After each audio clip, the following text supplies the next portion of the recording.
Okay, 1, 2, 3. Okay, good morning, everyone, to the Community and Economic Development Authority meeting to the March 25th, 2021. So the first thing to order is to call to order the meeting, and second item on the agenda is to roll call. Please, Joyce.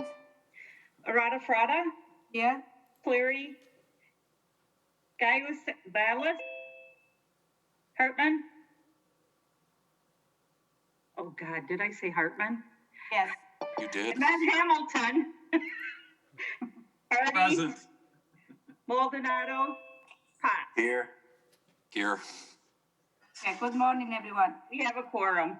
Okay, thank you. And- Next in our agenda is the approval of... Madam Chair, just to let you know, Dan Hardy just zoomed in, and so did Jennifer Clary. So they're Yeah, also. I can see them. Yes, Okay. Thank you. So next in the agenda is the approval of the minutes for the January 28th meeting. Do I have a motion? Make a motion to approve. Potts. Second. Any comments? Discussion? No? Okay. All those in favor of approving the January 28th minutes, say aye. Aye. Aye. The motion is approved. So next in our agenda is a public appearance for non-agenda item. Do we have anyone in the chambers? There's no one in the chambers. Okay, thank you. So next we move to, we don't have any resolution or ordinance to approve today. So we move to a presentation and introduction for MARRED, the new CEO, Mr. Jason Field. So Jason, thank you very much for being here. You are the new CEO of MARRED. I am part of the board of MARRED and the executive team. So I have been working with Jason since February this year. So Jason. Thank you, Madam Councilwoman, and thank you, Council. Jason Fields, and as we get started, please let me say hello to my brother, Alderman Joel Maldonado. Representative Alderman Maldonado and I go back. We're in the same fraternity, and so good to see you. I'm a recovering politician, so I was formerly in the Wisconsin State Legislature. So if I did anything that offended you guys, I am sorry. So particularly when we voted on particular legislation, but wanted to just say thank you and give you a quick overview of the game plan and my mission and what we're trying to do here at MadRep. Number one, when I came in, the goal for us was really to look at areas where we want to continue to grow, and those areas are in broadband. They're in looking at other industry clusters. And so our approach to economic development, you all, is not just new business development, business attraction, and business expansion and business retention, which is the typical three-legged stool for economic development. Now we want to incorporate a holistic approach, which includes workforce development and community development. One of the things that we want to continue to do is make every area around Madison, around Fitchburg and the city attractive places for young talent to come, for seniors to stay. We've done a great job in our region to be, I think, competitive, but one of my missions is to make sure we don't become complacent and think that just because we've done a good job, that there's no other work that needs to be done. And so I want to make sure that we are sending that message, and we're not here to tell anybody what to do, rather to come in, work with you all, and see where can we be helpful, where can we add some value.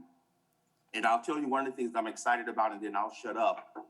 We've signed an MOU. We're working with a company that can deploy broadband, a combination of Wi-Fi.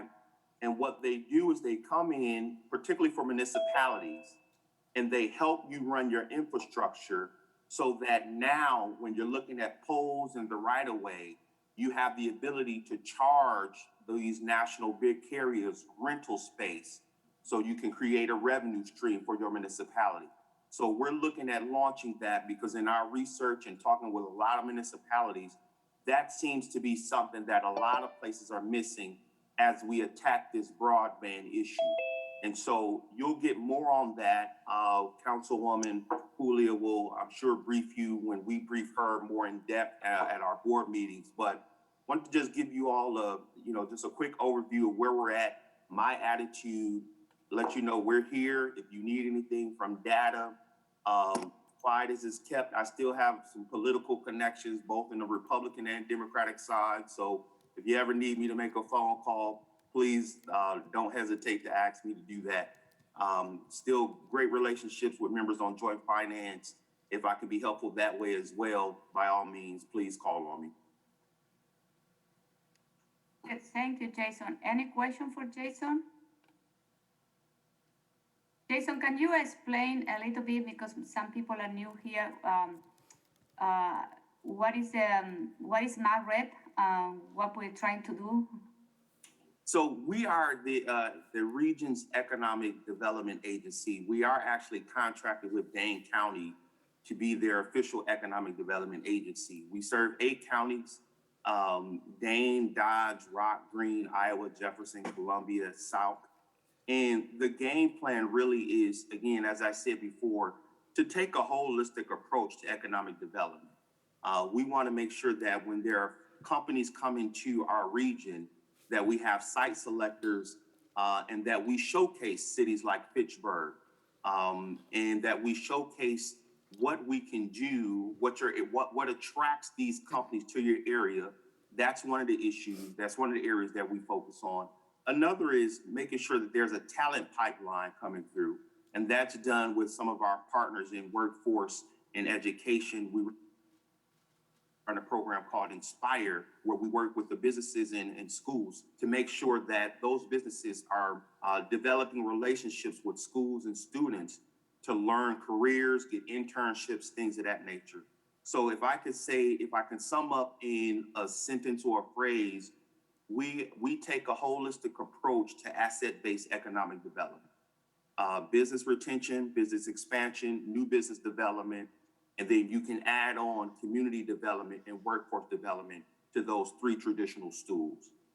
In essence, we want to make sure that when you see headlines like our region is #1 for tech migration, I told my grandmother, you should probably move to this region because we were just ranked #7 for seniors, and she's single. So I thought, hey, you may be able to come here and get some stuff done. And so those are the kinds of things that we want to continue to do. We have a program where we evaluate pitch decks. We help entrepreneurs, provide them pathways to a lot of our partners and networks, whether it's programs, access to capital. And now we're launching a revolving loan fund. We have $325,000 committed. I'm looking to bring that up to at least $5 million. I think we'll get there. And that's to make sure that we're able to fill in the gap for businesses and entrepreneurs that say live in Fitchburg, want to start a business. Maybe they get some loans, maybe they get some financing, but they still need an extra gap. We want to be in a position financially to come and contribute. And so those are some of the tools in our toolbox to make the entire region competitive. I'll close on this, you all. One of the issues, and it has to do with diversity and equity. And when I say diversity it's the buzzword, you all. And so to be clear, diversity in and of itself kind of means differences. What we really focus on is inclusion and equity, meaning that diversity means is a numbers game. We need more women. We need more people of color. We need more of this. We need more of that.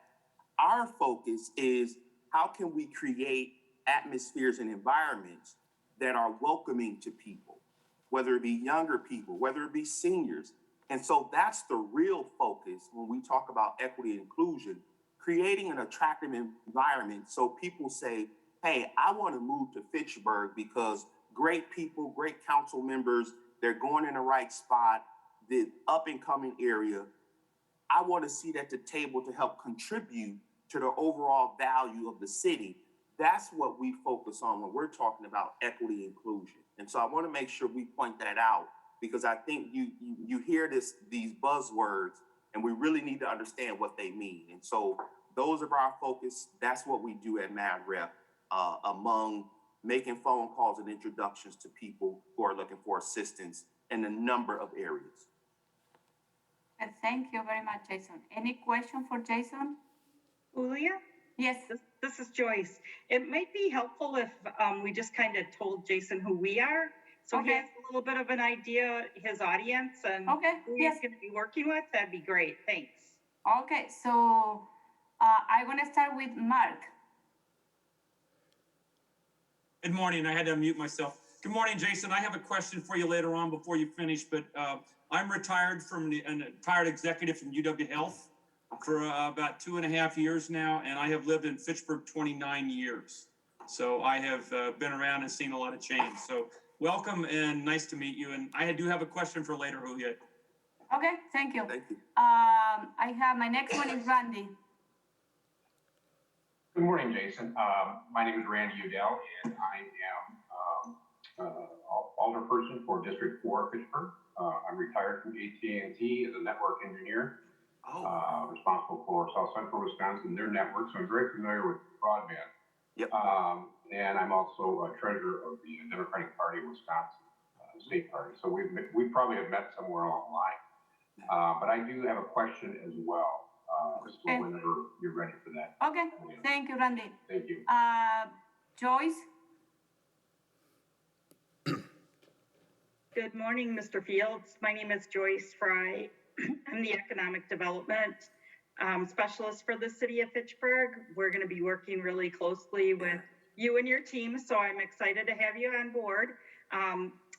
Great to hear about broadband, because after we're finished with this meeting, I have another meeting to discuss broadband. So this is a great cue into some of the things we're challenged with here in Fitchburg. I do look forward to working with you and look forward to getting somebody in to fill Michael Gay's position, because that's a much needed position within your organization. And I think it's something that we've been lacking for quite some time, because he was phenomenal. So Yeah, he was. welcome. Thank you. Okay, I have Andy. I'm Andy Potts. Currently work in the state budget office as a budget and policy manager. Previously, had worked in the state legislature in both the Assembly and the state Senate. I'm sorry to hear that, man. I know. So you got out, huh? Yeah, I did. And then I'm a former alder. I was on the council for about 10 years and have lived in Fitchburg for 41 years. Oh, thank you. Next, Dan Hardy. Hello, my name is Dan Hardy. I'm an attorney in Madison. I've been such since 1974. I represent on and off about 40 plus small rural telephone companies who are fighting desperately for rural broadband. And the monies that have been received from the PSC and the most recent grant and the ACAM funds that have come from Washington have spurred on a lot of wireless burying and broadband expansion. So my focus is a lot of my focus in the law is on small telcos, which now have the broadband issue. Yeah. Thank you, Dan. Next, Jennifer. Hi, my name is Jennifer Clary. I work at Realty Executives and own an appraisal company in Fitchburg called Clary Appraisal. I'm also a Fitchburg resident of District 2 for the past 4 years now. Thank you, Jennifer. Norma? Thank you. Good morning. Norma Gallegos. I am the Workforce and Career Pathways Manager at Centro, Hispano-Dane County, also a current board chair of the Latino Professionals Association, and I've been a Fitchburg resident for the past 16 years. Good to meet you, Jason. Likewise. Then Joe Maldonado. Well, you know. Jason, I'm Joe Maldonado. known each other for a while, but I'll give you the kind of professional context. I'm on the council. I represent District 1, which is a very, it's the most densely populated district. It includes the corridor along Verona Road.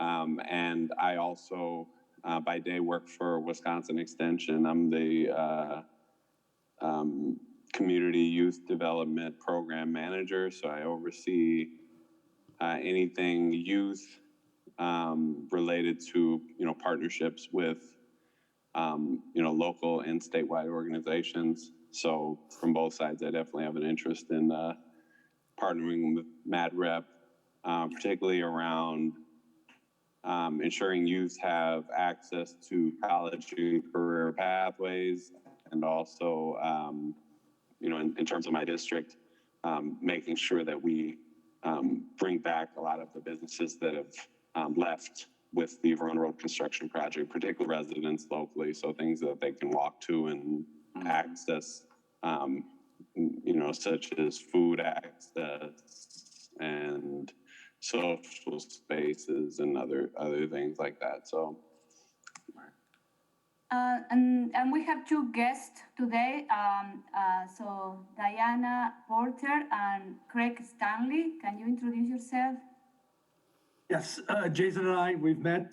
Craig Stanley from Broadwing Advisors. We're a commercial real estate advisory and brokerage company here in Madison. Good morning, Jason. I'm Diana Porter. I work with Craig at Broadwing Advisors. Okay, so we have, who do we have in the chamber? Mike Zimmerman? Julia, thank you. Good morning, Jason, and welcome aboard. We're delighted to have you leading our regional partner, MadRep. I've been the Economic Development Director here for 25 years in the city of Fitchburg, so I've seen a lot of changes as we've evolved from township in 1983 to a full-service city. And we've got a lot of exciting developments underway and plans in the future going forward. And diversity and inclusion is one of the things that we try and highlight and promote. And I think you can see even the diversity on our CETA group this morning and also on our city council. And we really view that as a strength of our community and workforce development going forward. So welcome aboard, and we look forward to working with you and your great team at MadRep. Thank you. Okay, so next we are open to some questions, and the first question is for Mark. Hi, Jason. I'll be very brief. You talked a little bit about diversity and inclusion and equity already, but we heard from your predecessor a couple of years ago, and I guess I'd ask you, as members of this committee, as well as being a Fitchburg citizen, what should we be ensuring is in place in our city to pull people that want to do business in our town? Yeah, I think that's a great question, and thank you for that question, because I think a lot of people, that's the starting point, right? And so one of the things I would say that you already have here, and I forget the gentleman that's in the chamber mentioned it. When I come here and I looked at your diversity on your board already, you guys need to brag about that. I mean, you need to brag about the fact that you have women, Latinos, African Americans, people in your city that, have a seat at the table. A lot of times, a lot of people want to know that if I come somewhere, is it an inclusive, welcoming spot? And so those are the things that you should be bragging about. And as I think the gentleman mentioned, you need to really highlight what you're doing around diversity and equity and inclusion. Do you have a diversity, equity, and inclusion statement on your city government website? And if you don't, then you probably should. And don't be afraid to brag about some of this stuff, because you want people to feel as if, for example, my wife and I are looking to move to that region, and we're looking at areas. Now, I don't really have a say-so in the matter. I mean, I don't run my house, she does. so I just do whatever she says. But when she's looking at places, she wants to know, is it a welcoming place? Is it a welcoming environment where we can come? What is their policy and culture and attitude around diversity, equity, inclusion? If that's not easily accessible, then unfortunately you put people into, number one, playing a guessing game, and then number two, which could be very detrimental, getting the wrong impression. Because just because they don't see it doesn't mean you don't have it. And so I think that's the thing you need to do. Put it on your website, talk about the initiatives that you're launching, and really get some marketing and some media presence around it. If you have a social media website presence, you want to talk about that stuff because it's very important, particularly to a younger generation of leaders who, dare I say it, they just came up differently than a lot of us. They're not stuck and set in their ways. This is very important.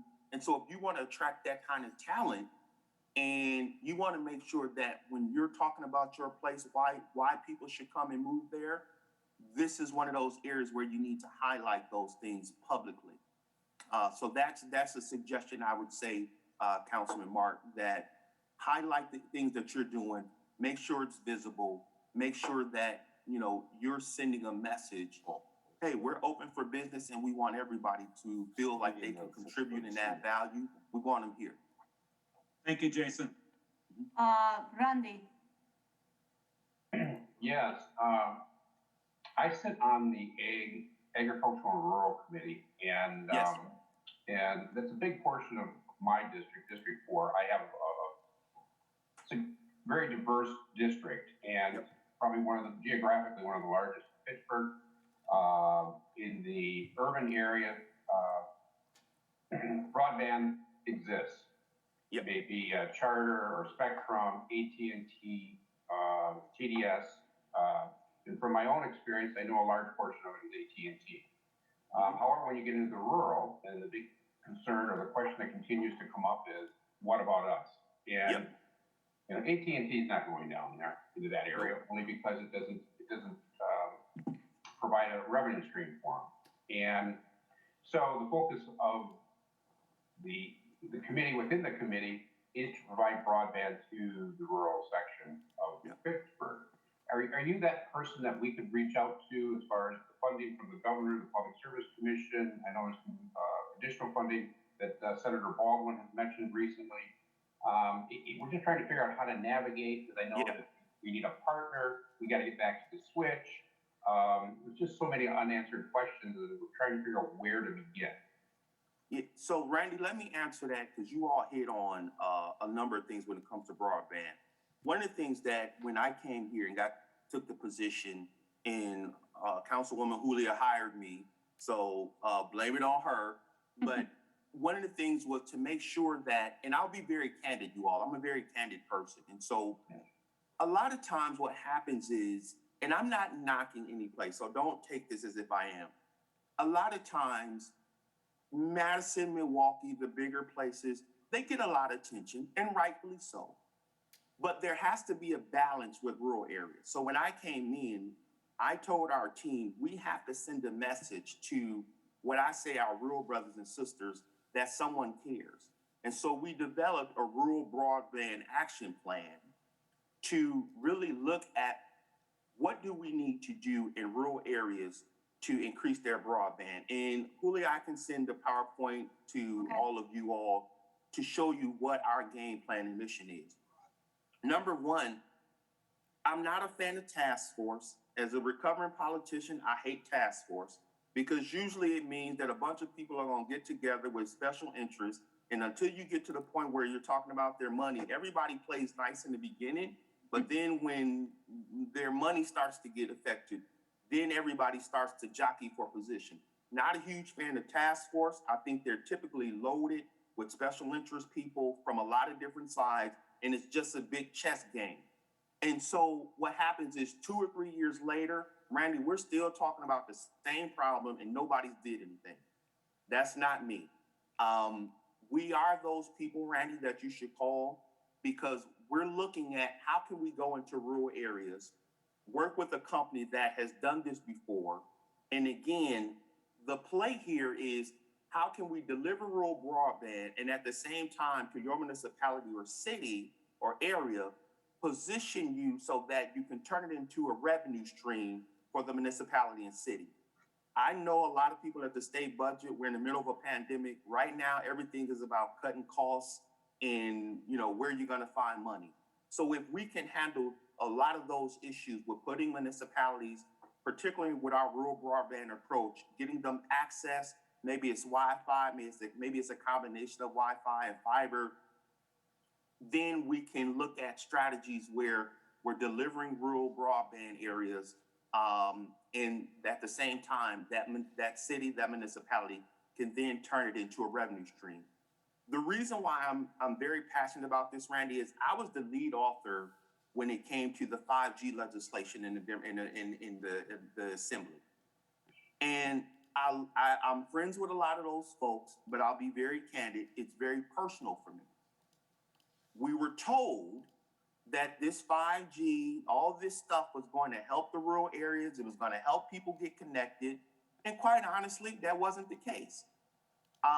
When you look, they haven't connected the people that they said they would, because it's not cost effective for them. And so you still have rural areas not getting service. You still have pockets in urban areas where people can't afford it. So, and particularly in school systems where they need that in the middle of a pandemic. So quite honestly, I feel I was screwed over. So now I'm ready to send a message that if you're not going to help, fine, we'll get with people who want to see it done, and we'll do it ourselves. And so the group that we're working with is really looking forward to going into areas. I would love to set up a meeting, Councilwoman Julia, with them and see if they could potentially be helpful for Fitchburg, to see how they can get broadband access to your Wi-Fi area. I'll say this, I think it was Daniel. You mentioned you mentioned the money, I believe, that the PSC, I believe it was you mentioned that. And this is the politician in me, the candid politician in me. It helps, but even then, some of that stuff is loaded, because there are certain requirements that if you didn't have a certain level of capital, you probably weren't going to get funded. And so in rural areas who may not have that kind of capital to come to the table, they're still left out in the cold. And so for me, it's a very important item, which is why we developed our rural initiative, which focuses on rural broadband and rural economic development in agriculture and creating different industry clusters. Long answer, Randy, but yes, we are those people to help you navigate that and put you in connections, because quite honestly, and Treasurer Julia, please forgive me, I think a lot of people are full of crap when it comes to this stuff, because at the end of the day, there's only one thing that matters. Are you willing to do what you said you want to do?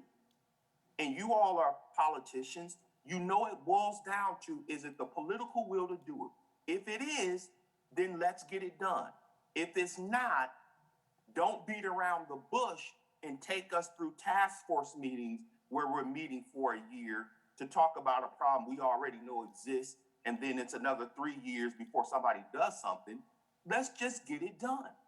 And so that's, if you can hear the passion and urgency in my voice, it's because of that. Being in the legislature sort of jaded me. We don't have time for these games anymore. People are struggling. People need help. Let's get to it. So that is, Randy, the essence of what we're trying to do. And there are places, gang, who figured this out. If you look at Reedsburg, they figured it out. They're giving 1 gig, right? I think the standard is 25 down, 3 up now, I believe. Reedsburg is at 1 gig. And so by the time we get to a point where it's ready, that's already outdated. So we really need to stop with the games and let's go in and get it done. And that's what we're planning to do here at MadRep. And before that, I see Joyce, is it? On the Zoom, it says first name. So I'm. Yeah. Are you talking about me? Yes. So. Oh boy. No, you're absolutely right. We are in the midst of filling in the new Michael Gay, who will be a dynamic economic development leader, certified in everything. So you're right. Okay, any other question? Okay, Randy. Just a follow-up question, Jason. So are you, based on what you're describing that this is more of an independent from, so we as a community are not partnering with a telco, AT&T or a TDS or, you know, a Spectrum. What you're describing then is an independent overall carrier provider. We would come in, and there are a couple of options that we would lay on the table for you. One is our, cost, or, it's our, what we call free program, where we come in and handle and manage your infrastructure.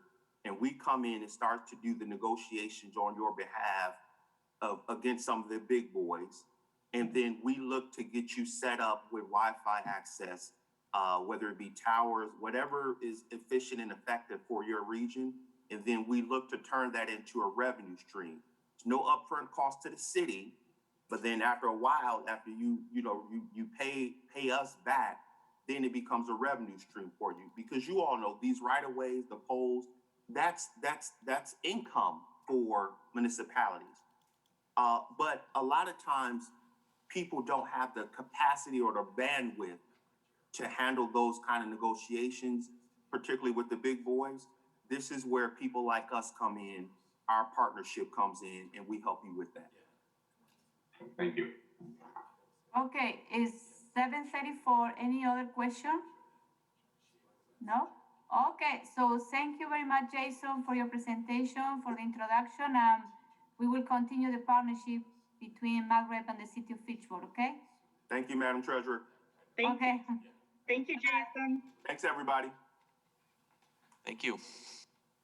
So next in our agenda, we have a presentation from the Madison Area Commercial Real Estate Trends. It's going to be the presentation, and we have with us Mr. Craig Stanley and Dina Porter with Broadband Advisor. Broadband Advisor was founded in 2013 and is a commercial real estate advisory and brokerage company that specializes in office, industrial, flex, and life science users. Broadband provides a consultative approach which aligns its clients' business goal and strategy to their real estate needs. Craig Stanley and Dina Porter have over 40 years of experience in commercial real estate with a strong understanding of all sides of the transaction. So welcome to SIDA. Thank you. Thank you. Good morning. I'm going to share my screen here. Give me 1 second.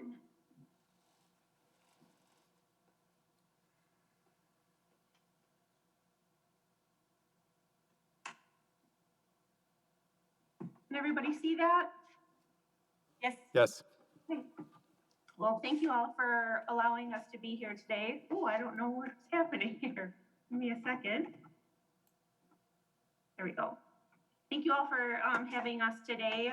Craig and I are going to walk you through the Madison area commercial real estate market and talk a bit about trends as well.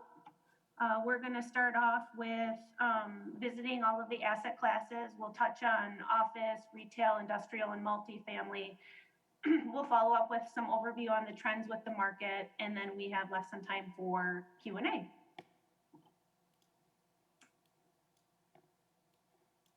Sorry, kicking off, first of all, I wanted to say thank you to Joyce and Mike for inviting us. We really appreciate the opportunity. Our goal here is really to give you a sort of a macro view of what's going on in the different asset classes. Our specialty is office, life science, and industrial. We're going to touch on retail and multifamily, but please know we may not have all the answers in those particular asset classes. Kicking off into the office market, just for perspective, we always like to start with a map of how the brokerage community and the community in general sort of outlines the different areas. These are general areas. Obviously, you're in the south submarket. Our market overall, going to the next slide, is a little over 17 million square feet. We have had some downward growth in terms of, we still have some growth, and Baker Tilly is a great example of that.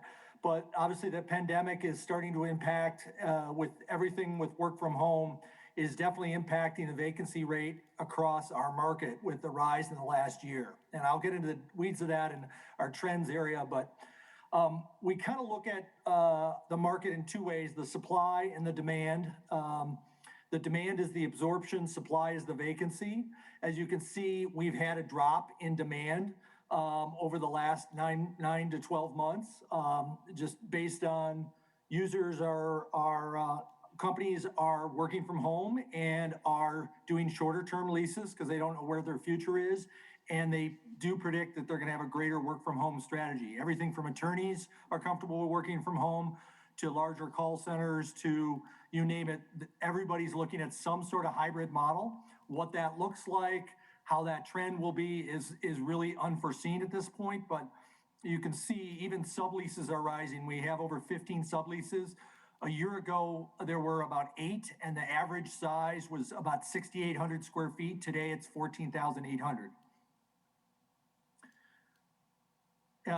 Shifting to the retail market on a macro level, as you know, the retail market has continued to struggle, but our market in general, and this is, we provide some information from Jesse Schluter from Wisconsin Commercial Real Estate.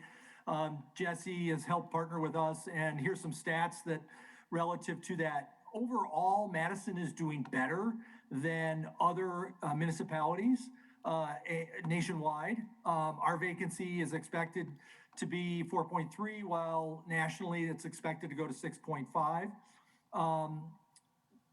Not surprising, the areas that are struggling are restaurants, the malls, and large format retailers. So where you can do online shopping, those retailers have struggled the most. But there are some bright spots of companies that are expanding in Dane County. And these are just some examples of some brands that are expanding or looking to expand in Dane County. Everything from the large format with Von Mauer, Meyer, and Hy-Vee, which you've seen the benefits of that. Small format, and some of these are in the Fitchburg community. And then restaurants that are continuing to grow. Most of these are fast casual and fast food. Obviously, the mom and pops, the locally owned, are struggling the most right now, but we believe those are going to come back as well relative to the retail market.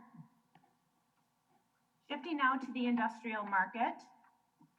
Again, for perspective, here is an overview of the map and how we track from a professional standpoint data. And of course, Fitchburg sits in that west and southwest market. The overall market in general is relatively small. It consists of about 55 million square feet. And for comparison's sake, Milwaukee is about 350 million square feet. So it is a small market. The vacancy rate remains stable. Overall, it's a very healthy market for us here in the Madison area. With absorption, you know, the east side does continue to drive the market. It's expected to continue to grow on that area of the market. We've seen a lot of large products delivered on the east side. For example, FedEx did sign a 395,000 square foot lease on the east side.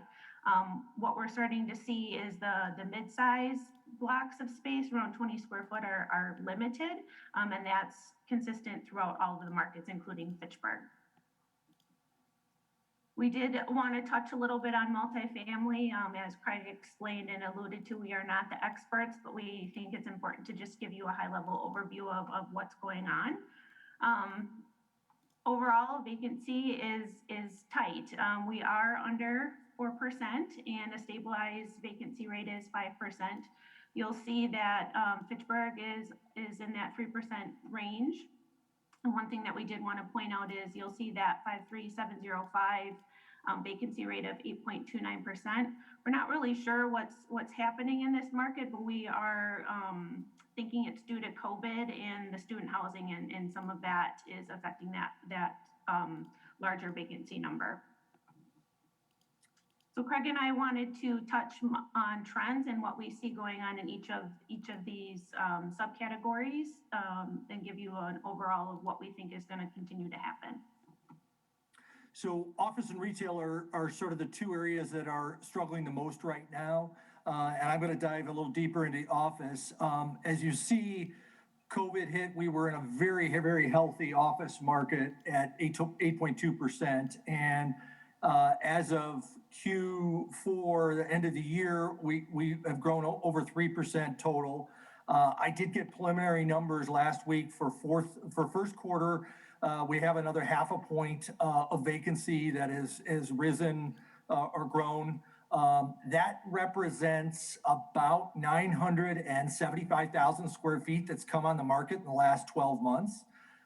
So this is definitely a challenge relative to the office vacancy and office market. It could impact taxes for office assets in the future. Office tends to lag the economy.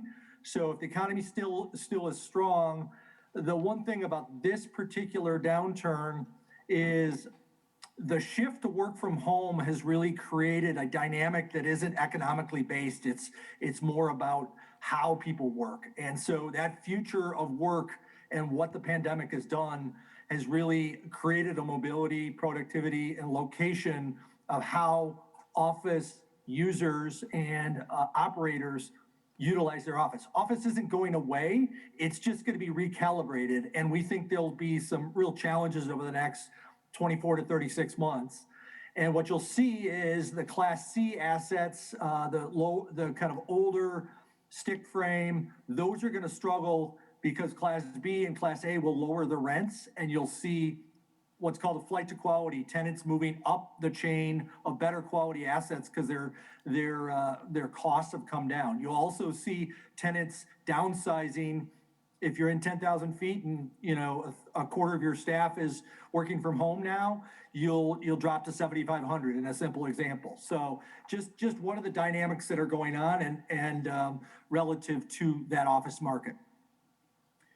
In terms of just perspective of the vacancy, there are currently 52 available spaces of 15,000 or more. That is up significantly in the last 12 months. And that's going to impact the fundamentals like I discussed.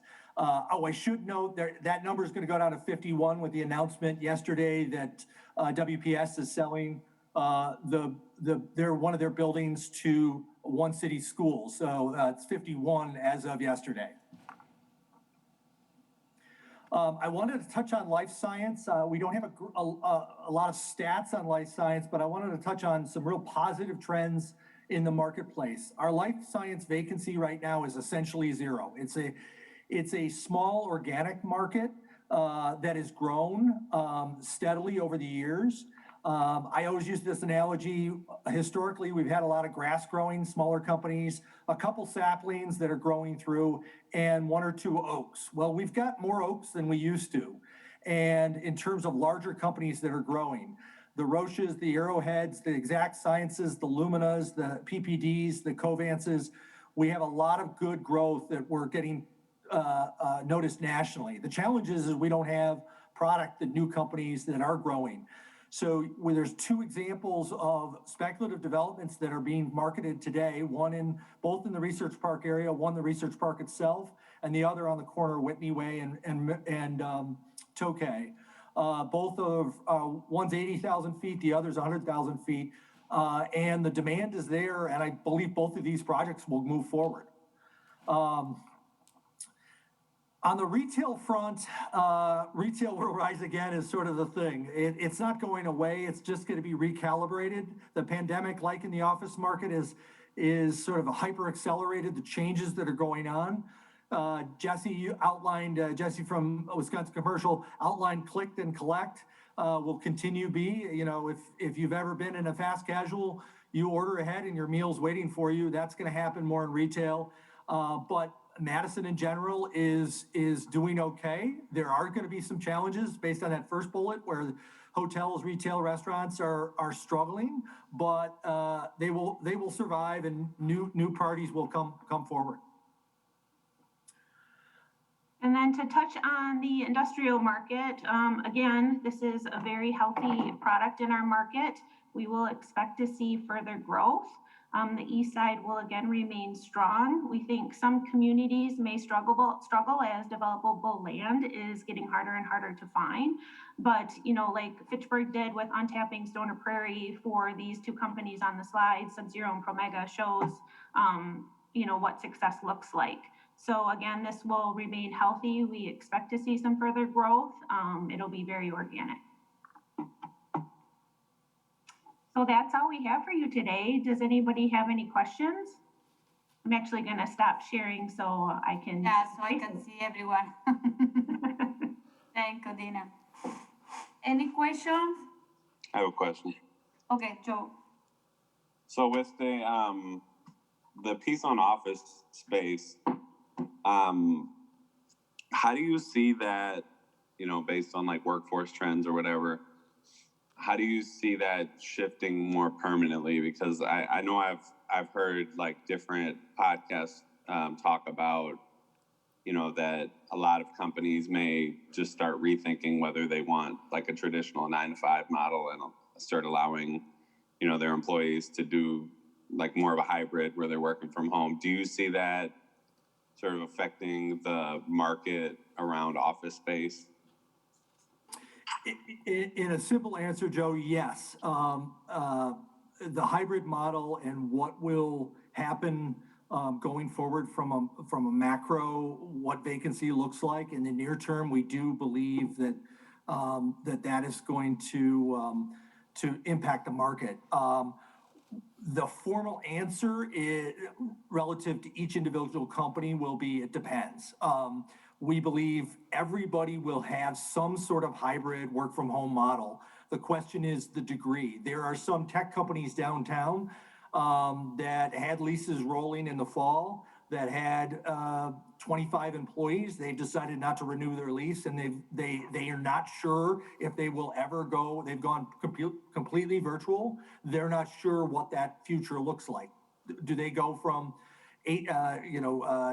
12,000 feet? I'm thinking of one specific example, and go down to 2,000. But then you'll have other companies that bring back their employees 90%, and they'll just have a very minor thing. So it's going to depend. I believe fundamentally we're going to see a 20%, 15 to 20% reduction in demand. I am astounded, and I love Dan's opinion on this, the amount of attorneys that are comfortable working from home and don't need to be in the office 5 days a week. It's really interesting because attorneys love their offices and love having that collaboration, but they also do a lot of heads down time. So I think it's going to vary depending on company. And, you know, American Family just put a building in Milwaukee on the market, 90,000 square foot building on the market that they decided they no longer needed. And I think you're going to see more of that. WPS was frankly very fortunate to sell their building to One City Schools. It's going to be a real challenge in the short term relative to this, and that's a real opportunity for Madison area to recruit some tenants that are new to the area. We may be the beneficiary of some coastal moves, looking at, hey, we want a regional decentralized model, and the Madison area benefits from that, and Fitchburg has some opportunities to do that with some vacancies that are out there, and that's important to recognize and stay on top of. And I think to add to that, Joe, one thing to point out is work from home and this sort of hybrid model was already a trend that was happening within the real estate industry, and with the pandemic, that just has accelerated this decision-making process for companies quite literally to make those decisions sooner. So, yeah, and I want to add something. You know, I work for a CPF firm, and 90% of our workforce is working from home. We have all the technology to working with clients, you know, virtually. So, you know, so we are talking about the hybrid model, how they are asking people, do you want to start working at home or you want to come to the office? And we have a very big office.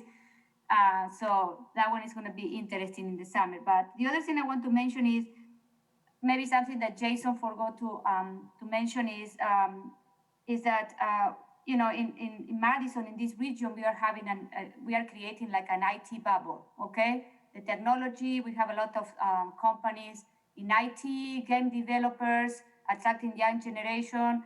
And one of the things that we are trying to do to work with MadRep too is how to attract, the West Coast, especially California, and all these IT companies there it's very expensive to find places to rent or for people to live.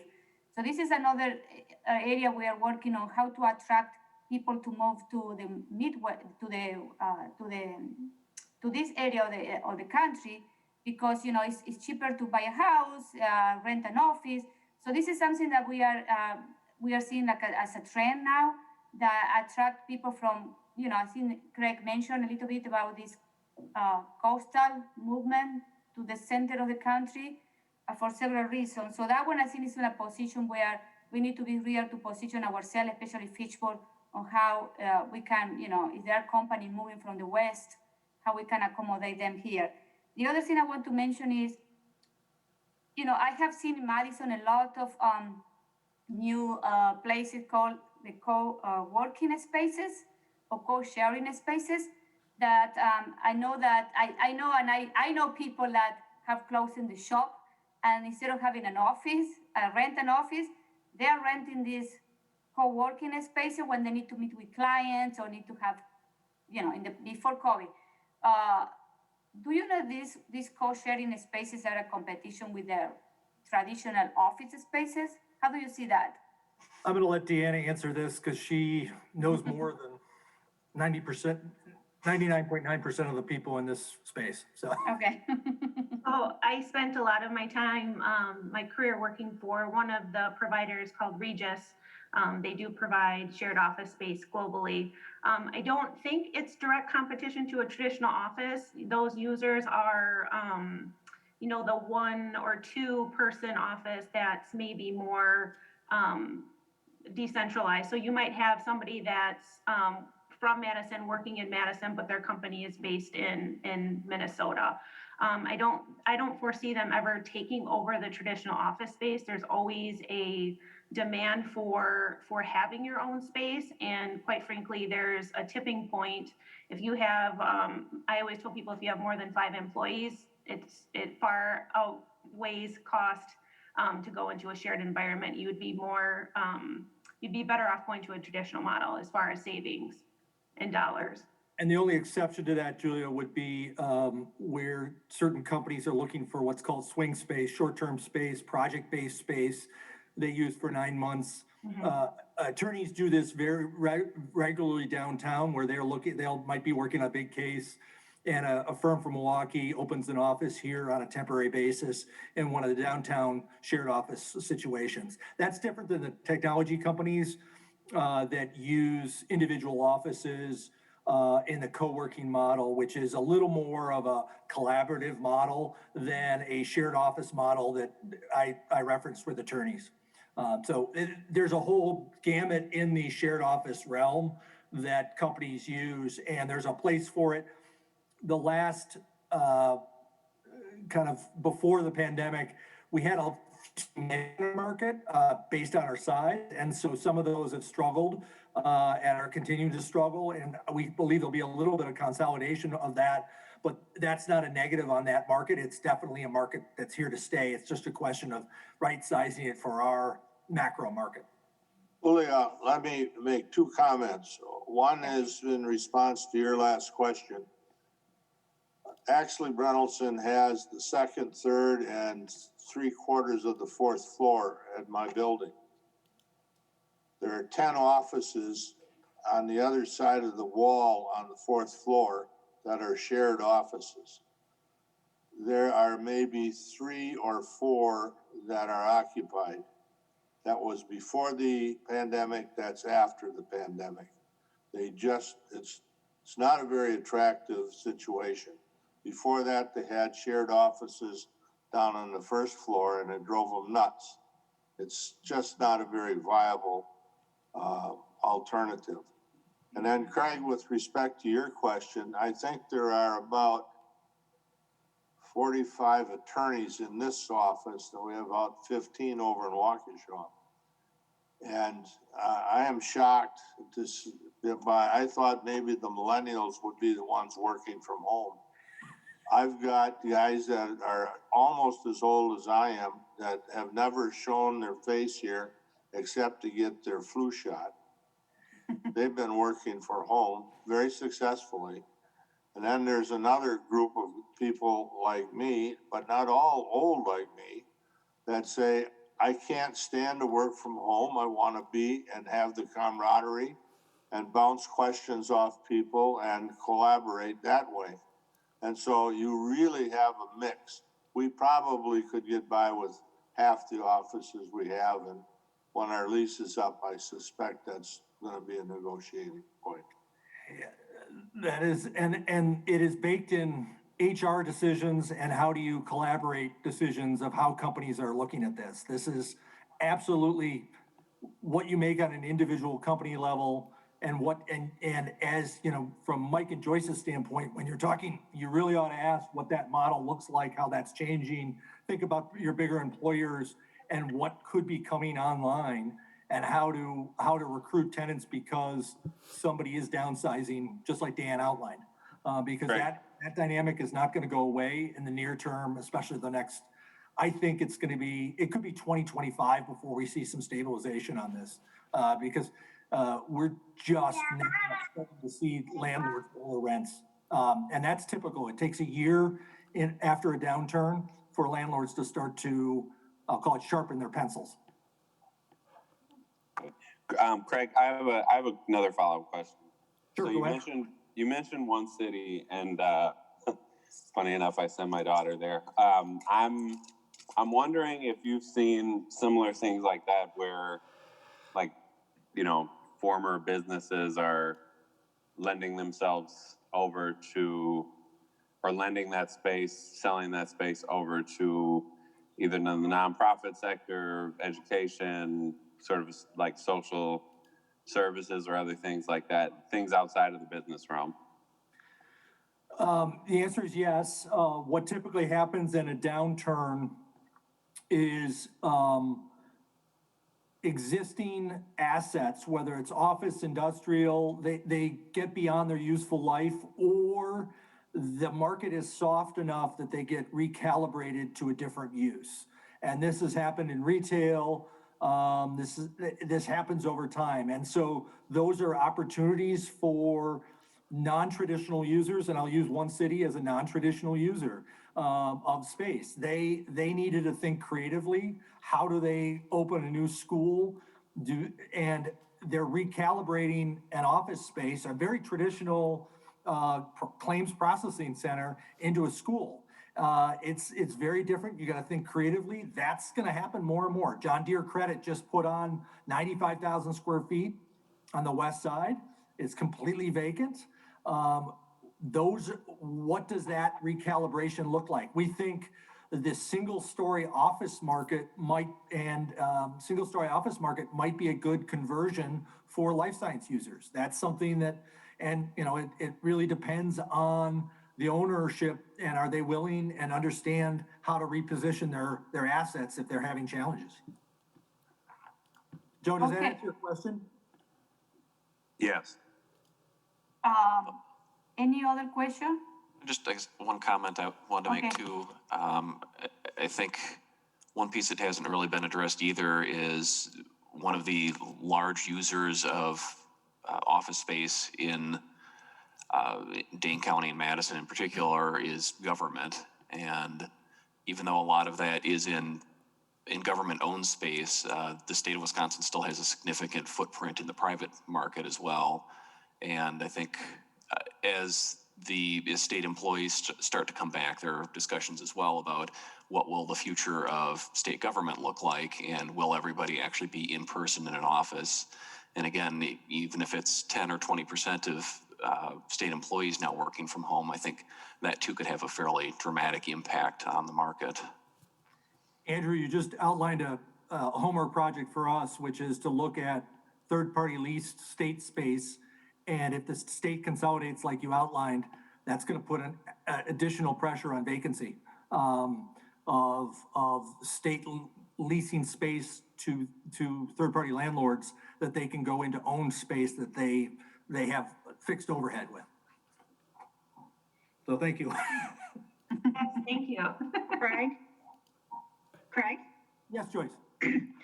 So I have a comment or an observation, and maybe you can kind of give us some advice. So from what I'm hearing is you know, work from home is something that's going to stick around.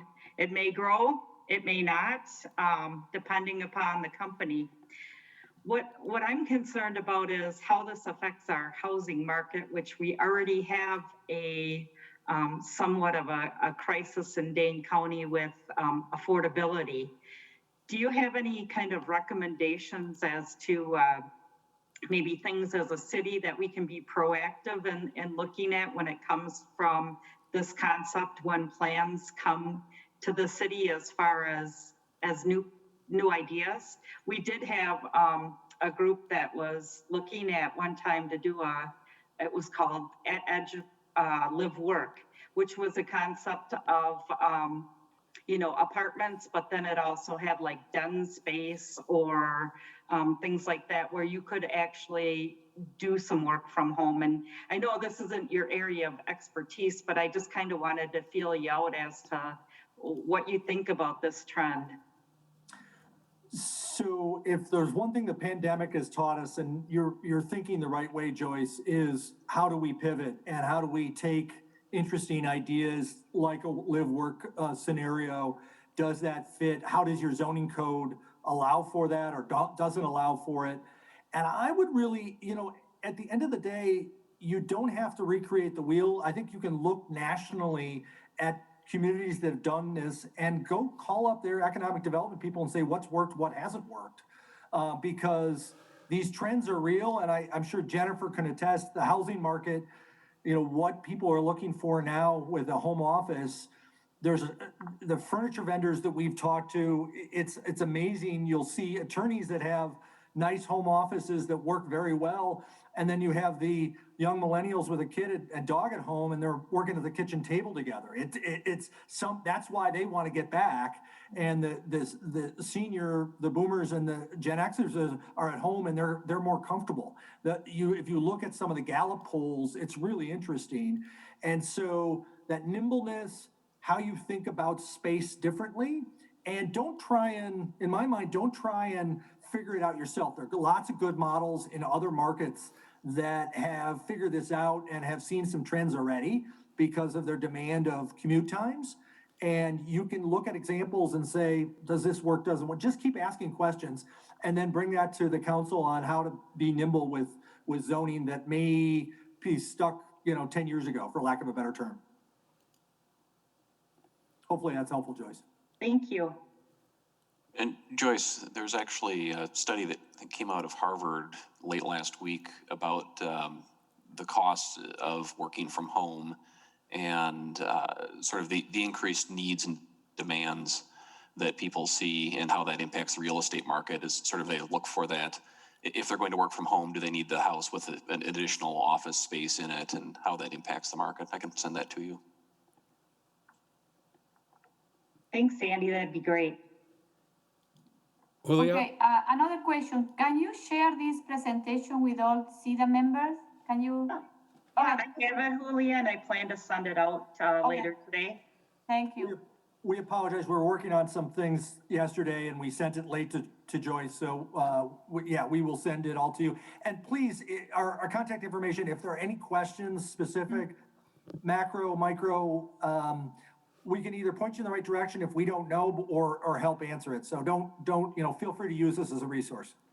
And I want to ask you because it's already 06, but it's, I think my last question is, there is a lot of talk about the multifamily concept and different generation.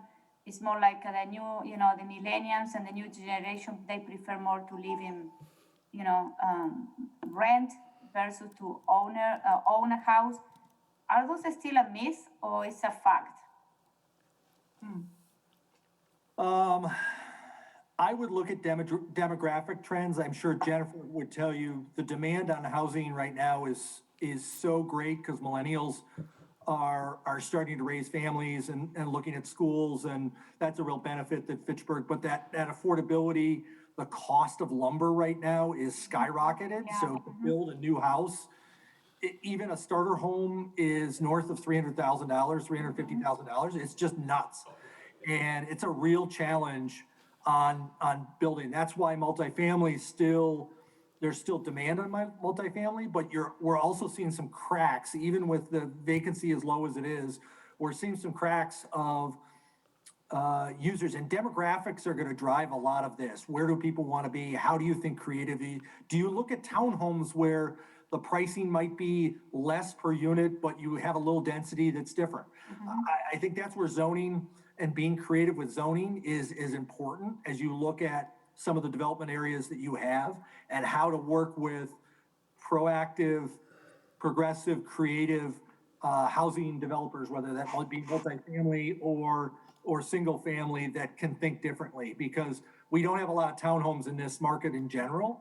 And there's a way to do density that's still at a neighborhood scale. And then you just plan for the park and open space that you need around it. I want to add on to that. So one other comment that I have is someone made a comment about coastal money. So with affordability of homes in Dane County, one of the things that have been significantly affecting affordability is coastal money coming and making that competition a little bit more difficult for the people that are already residing in Dane County. So something that people are going against is, let's just say $300,000, $400,000 house. I just did an analysis. They're offering 10 to 20% over listing price with offers, over 20 offers. You are allowed 15 minutes to look at the house, no overlapping showings. With COVID, you're looking to make a decision on a home in less time it makes for you to decide what's for dinner. And you're now having coastal money that's cash. And cash is going to be king. You don't have the contingencies. You have all these buffers that are added. So along with that, the affordability is also kind of going away due to this coastal money that's coming in, and that cash and the buffers that are coming in along with that.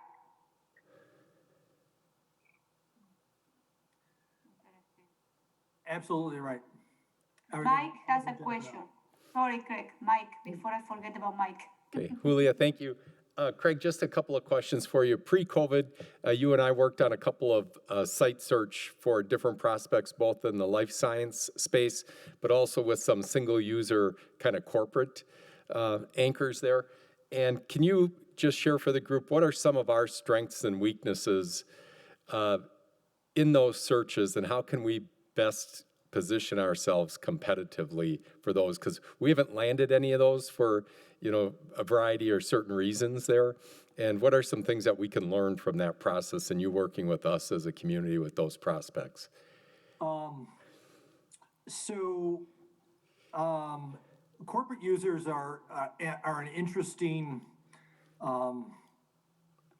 animal. And I think part of the challenge, if you look at, I'm going to use Verona, for example, and the Verona, once they got one, they sort of got more. And I would really play up, if you look at the Lacey Road area, I would play up what your successes are and recruiting and finding a way to build some momentum. The flywheel, if you think about the flywheel and go back 30 years to when George G. Alamas started working on Old Sauk Trails, the first couple of years are always a challenge, and then the flywheel starts going and users beget users, and it's getting that flywheel going of users that are coming there.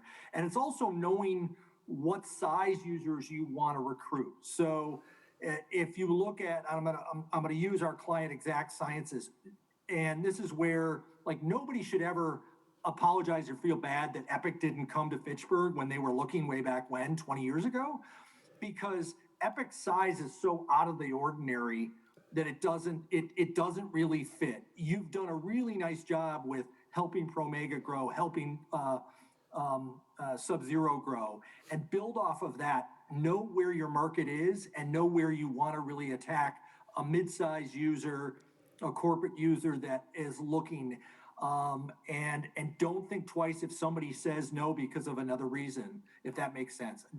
And Mike, I'm happy to have a larger conversation offline on this, but I think you have a lot of really great traits that Lacey Road, to me, strikes me as something that should succeed very quickly once the flywheel starts going, because it's so convenient, it's centrally located.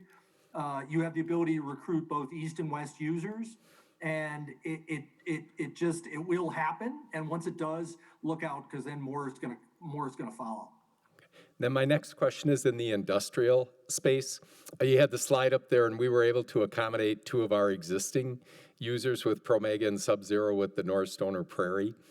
We've had some kind of stealth inquiries recently from some brokers in Milwaukee that represent some large nationals. Of course, they can't tell us who it is, but they were looking for some larger acreage and telling us that it would be a couple 100,000 square feet of like warehouse distribution space there.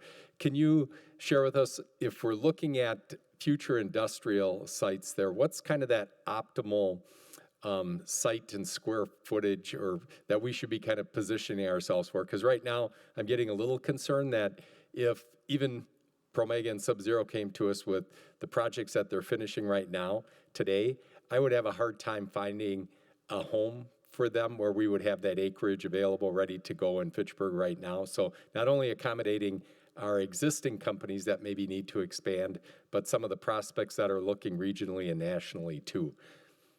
So first on your question on large distribution, think about the users and what's driving them.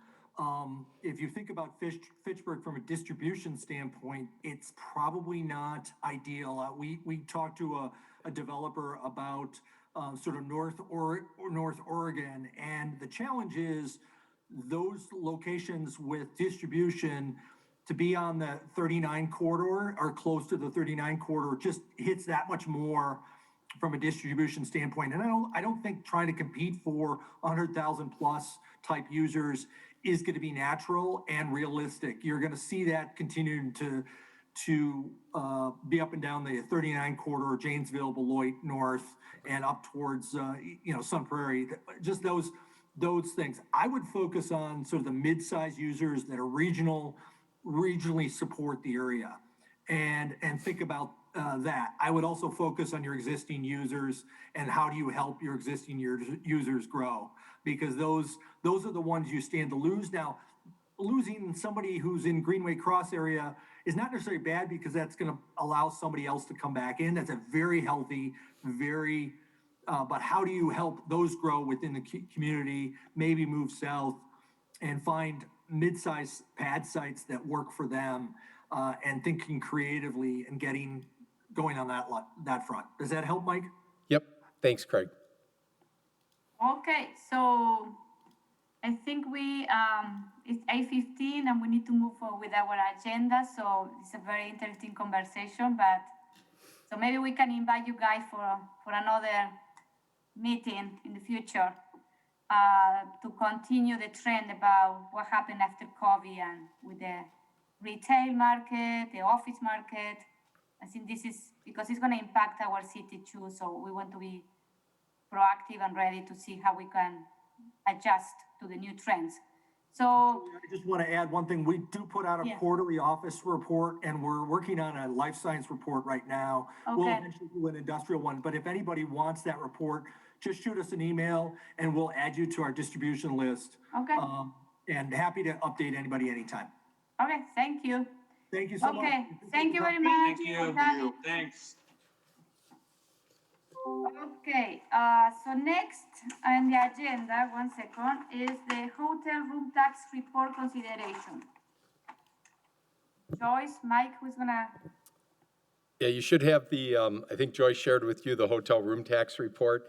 And as you can see, it was a significant hit from COVID to the hotel industry in Fitchburg. We were down 64% with our revenue. We ended the year at just under 200,000 at 199,547 compared to 525,354 in 2019. I think she also shared with you the email from Misty that Misty indicated CETA ended the year with an overall 44,000 deficit. The largest component is the hub study, which was 25,000, which was a planned use of fund balance. In the general category, there was a $20,000 deficit She indicates that considering room tax collections were $326,000 less than last year due to COVID, ending with just a $20,000 deficit is actually quite impressive. CETA did a great job realigning their budget to meet the financial restrictions. So that's kind of the synopsis there. For 2021, the budget projection that we have is $250,000 in revenue. So hopefully the economy starts to rebound in the second half of 2021, and hopefully we hit that number. But I think we need to still hunker down throughout 2021 here and just really look at essential expenditures again, just like we did in 2020. Any question for Mike? No? Okay. So next we move to the Economic Development Director and Committee Members report. So the first thing, Mike, I don't know, what do you want to? I was going to have Joyce maybe go first with the Housing Advisory Committee and just cover that area, and then I can give some other reports. Okay. So actually, Julia, Jennifer is going to give the report as a CETA member on that committee, and then I'll just elaborate on some of the things that she's going to report on. Okay. Okay, Jennifer. So we had a presentation from the Gorman Company, and they gave us some good information about what they're doing in the Milwaukee market. One thing that was exciting was the rent-to-own options that the corporation's doing. So they purchase homes and they build it, and they have a 15-year rent-to-own option. Whereas there's tenants and they put money towards the mortgage, and the last tenant that is occupying that residency gets to purchase that home for a fraction of the price of the construction cost. So that was an exciting option that we're exploring here. We're looking to see how that can be implemented in the Dane County area. And we also had a presentation from Dane County Planning and Development. This was an overview of the regional housing and how they're using the funding with, and also the regional housing strategies currently. And there was some good information about how that has changed and how they're applying the funding in Dane County currently, and how they're suggesting other uses of that as well. One big topic of conversation was ADUs, and that is one of our 2019 action plans. So a conversation was about the difference in coding in the different zones and in Fitchburg, and one is permitted and one is conditional use, and making that linear. So Sonia from planning is also working on that as well. And Joyce is going to actually give more information on the ADUs here. Thank you. Hi, y'all. So the question about ADUs has been kind of a hot topic within the Housing Advisory Committee. So if you recall, in the housing plan, there are recommendations and considerations that MSA put together as far as ways that we can look at alternative housing uses. And one of the things was consideration of an ADU. Well, Fitchburg already in its zoning ordinance allows for ADUs. And so I did have a conversation with Jason about this, and he told me that when he put together the housing plan, that he didn't really dig into our zoning code. So at this point, I guess I'm a bit curious as to why the Housing Advisory Committee is spending a lot of time on this discussion. I think from what we hear from two of the members, one being Alder Krause, and then the other one is Mr. McKee, Brian McKee. So Dorothy would like to have ADUs allowed in all residential zoning districts. And right now, they're allowed by a conditional use permit. And with a conditional use, there's a public hearing that goes along with that, which in my opinion is a good thing. In Smart Code, an ADU is permitted by right. So that means you don't have to go through any type of changes that it's allowed. I think if we were to go ahead and change the zoning to allow ADUs by right in existing neighborhoods, you're going to get a lot of outcry from the residents here. So one of the things that I was tasked with was to go to our peer communities and take a look at their different zoning ordinances and see who allows them and how they work. And after my research, I found out that Fitchburg actually is pretty progressive when it comes to ADUs. Sun Prairie does not allow them. Verona does not allow them. While both of them are currently considering them, they had a lot of questions on enforcement and things like that. Middleton does allow them, and their code is similar to ours. It's a conditional use permit.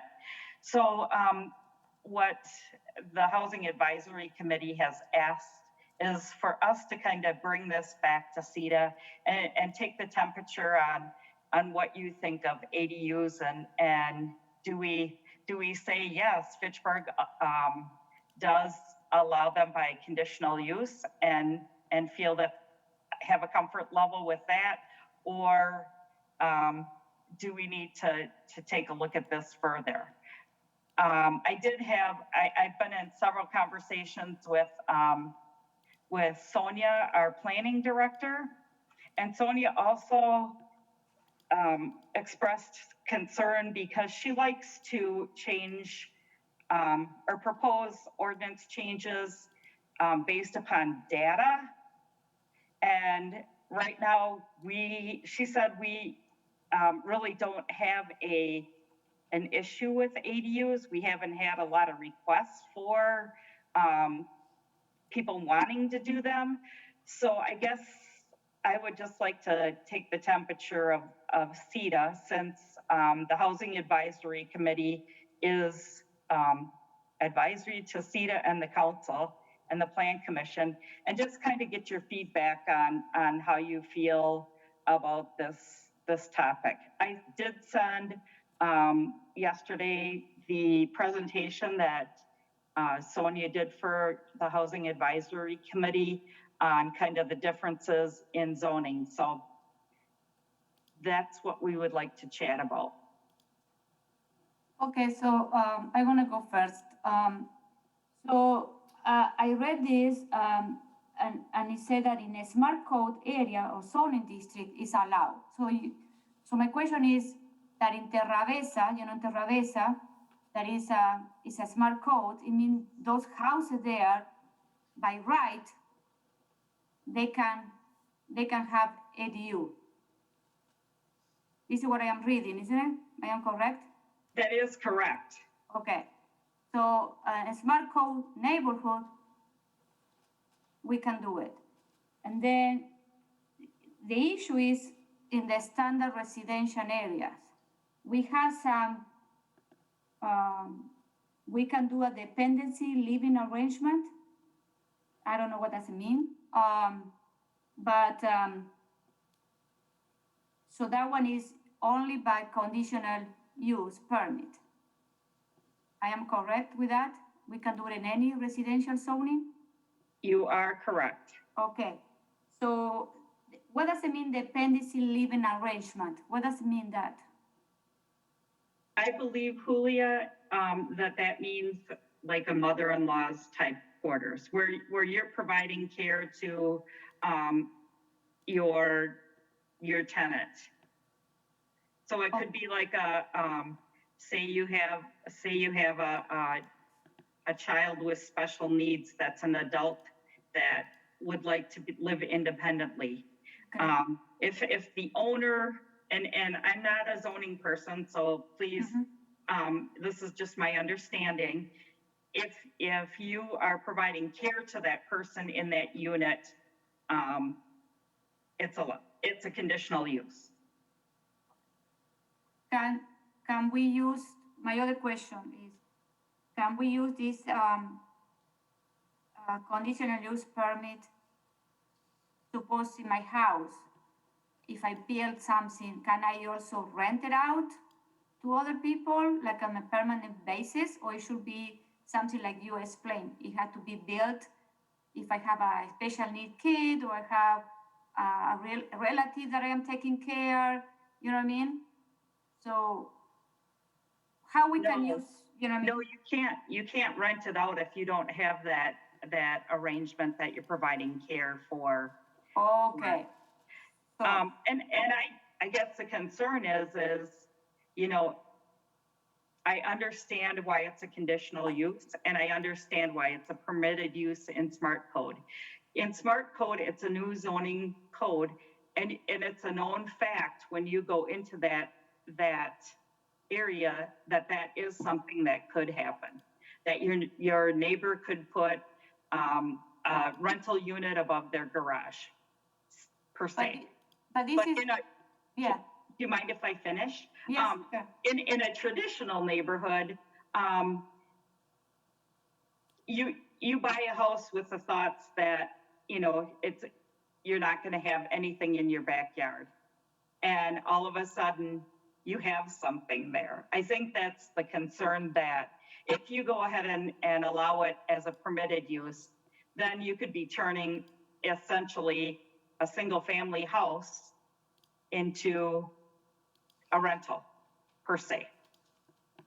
And then you could have a rental in the backyard.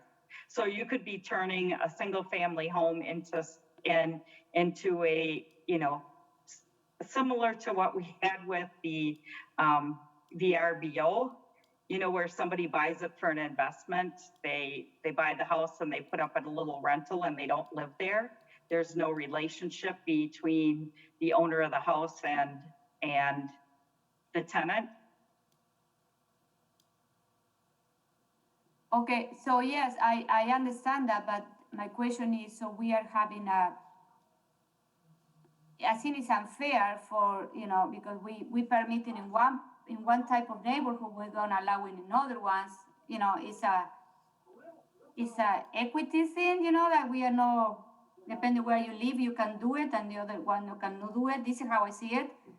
The other thing is, when you mentioned that there are not too many people that they know about, you know, that they are requesting this, because I don't think that they know that they can do this. You know, so that one could be another issue why people are not requesting this thing, because they don't know that they can do this dependency living arrangement, conditional use permit, if they have, I can tell you, I have one family in my block that they have a child with needs. Maybe I will tell you, and they had to put other kid living in a different place in Middleton, and they need to travel every day. Maybe they don't know that they can do this at the house. You know what I mean? It's a lack of, I didn't know about that until recently. We can do this. So I want to open to other people questions, comments. I guess a comment. I would be open if we're looking at opening up how we define the units within the Euclidean zoning, but I don't, given that the vast majority of the city is already zoned through Euclidean zoning and is existing, I could not see supporting getting rid of the conditional use permit, because that's sort of the guiding, that puts sort of the framework up on what can go in and gives proper notice to people that something's going to change. But that said, I don't have a problem with expanding the allowable uses within that conditional use permit.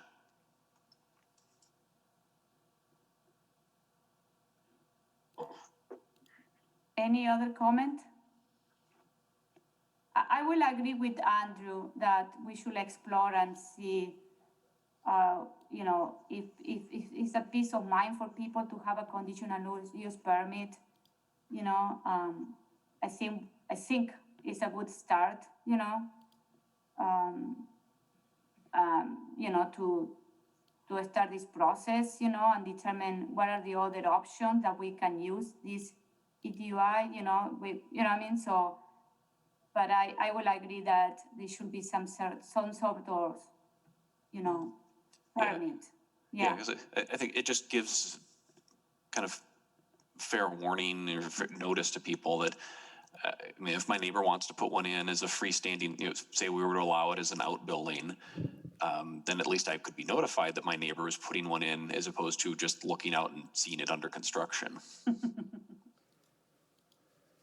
Any other comment? This is Dan. I just want to understand what Andrew is saying. So right now, you cannot have an ADU in the non-smart zone part of the city? You can have it, but it's pretty limited into what you can do in terms of, it can't be an outbuilding. It has to be connected to the primary building. And it's pretty strict on who can actually occupy it. It has to be sort of a dependent person that you're providing care to. So I would be okay with exploring opening it up to, as opposed to smart code where it can be an outbuilding and there's no regulation on who's actually occupying the unit. But my concern is just making sure that there's still a conditional use permit there so that if something's changing from the current zoning, that there's sort of fair notice given to the neighborhood. So then the neighbors would have to, if they didn't want an outbuilding, or a use for rental purposes, then the neighbors would have to object. And that would be divisive in the neighborhood, wouldn't it? I guess it could be. I guess what's more divisive is going to the plan commission and having them make the decision on whether or not to approve the conditional use permit, or not consulting with the neighborhood at all and just doing it, in which case it's going to be divisive and it's there. Yeah, for an attached building for use only by a dependent, that's pretty limited. But I'm saying if we're to expand it beyond an attached for use by the dependent only, if we were to say what they're talking about, I think is opening it up to other uses, other types of structures, so that if we were to say, yes, we're going to allow an outbuilding, I think there's two discussions here. Should we allow additional uses, which I'm open to, and then the other question of should it be a permitted use or a conditional use? I have a question. Okay, go ahead. Is just you know, question more for staff. What sort of demand right now is there for uses outside of, you know, what's allowed right now? And what do you foresee, you know, if you were to expand those uses, what would you see being the consequence of that? I guess I'll just comment based upon my conversations with Sonia. As I mentioned, Joe, I think she said she's worked here approximately 3 years, maybe longer. She's had one request. And based upon conversations with Mr. McKee, who's a developer and builder, he said basically these are kind of cost prohibitive to actually put up as a rental unit. But you know, there may be somebody out there that does want to put a rental unit there.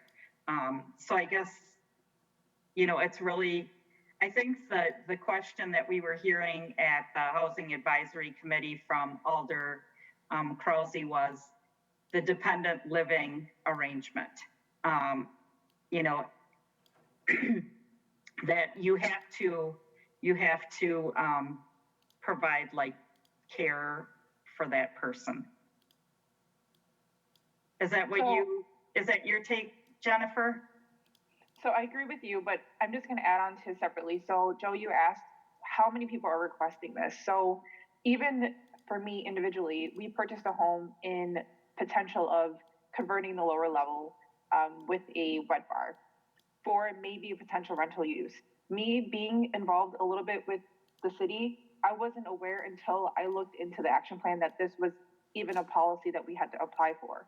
So when it comes to the demand of the ADUs, I mean, Julia said, does anyone know the process? Is it something that maybe people are doing and renting without even applying or doing the conditional use permit? So that's one part. Another part is I do believe that the ADUs can benefit in that rental in making the affordability for others, but with the smart zone, creating that linear and making that rental space maybe a little bit more acceptable in the existing homes would be helpful, but the conditional use is great because it allows the planning to review this before it gets added. But yes, agree with Joyce that one of the concerns is the differences, I would say, but also on the dependent, that dependent part of it. Okay. Yeah, I mean, you sort of got at something with your comment about your own home. Like, I mean, maybe it's something I don't think about because I haven't pursued it yet, but it never occurred to me as, you know, that I would need permission to do something like that. And, you know, I'm learning a lot just through this conversation. I'm wondering how sort of, you know, how much the average person knows what things you have to apply for, you know, from the city versus things you can just go ahead and do on your own. So, I mean, that's my wondering. And I mean, I would, go ahead. I was going to say one more thing that people, that the dependency part that kind of limits is when it comes to daycare options that people are looking for, when it comes to my generation of people, au pairs are something that people are looking for to bring in for a in-home care for our children, but would that fall into a conditional use option? So that does limit it, but I really wouldn't have known to do that because I would have just added that wet bar. But just adding on to that comment that you made, Joe, but that is something that would limit that dependent part of that conditional use. My other question is, have the housing committee look at other municipalities or cities around the country that they are doing this, and what are the other options, uses, you know? Because what I have read and some research that I have done, and this is you know, some cities are using this to ease the housing crunch, especially in expensive city to live. But my question is, have the housing committee did some research about what are the potential other uses that we can apply here in Fitchburg to do in doing this, and what other cities are doing, you know, so. So Julia, we were tasked with looking at, you know, we're looking at our peer communities, and I agree with Sonia that we're trying to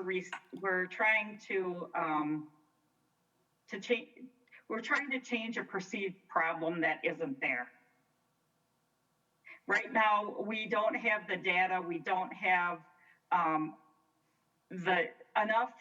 enough information to change an ordinance on a perceived problem. Does that make sense? No, because we don't have the data, because I think because we are people don't know about this, that they can do the dependency living arrangement, you know. I don't know if people know about that. And my other question to you is, how big that data should be in order for us to consider to change the ordinance? You know, what is the expectation? Juliet, if you're going to do any addition to your house or any remodel like Jennifer was talking about, don't you have to apply for a building permit in Fitchburg? Yes, but my question then is, well, if you apply for a building permit, the building department is going to tell you, hey, you can't do that. You have to go through this process. I understand all of that. My question is that I didn't know about that I can do this dependency living arrangement in my own house until recently. You know what I mean? So my question is about how much people know about this.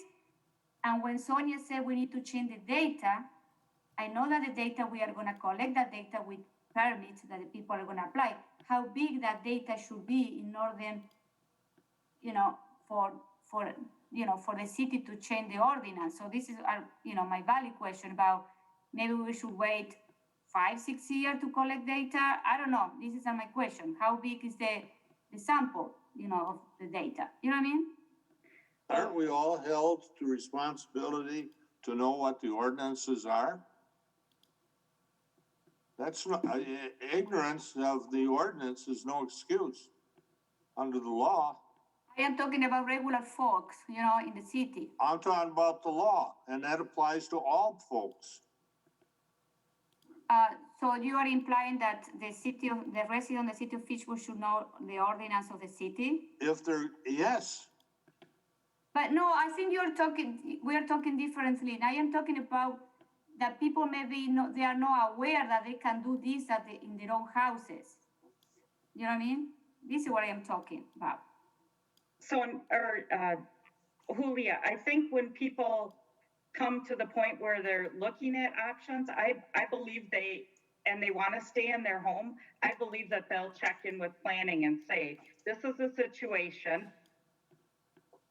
I would like to stay in my home. I want to do this, and they're going to reach out.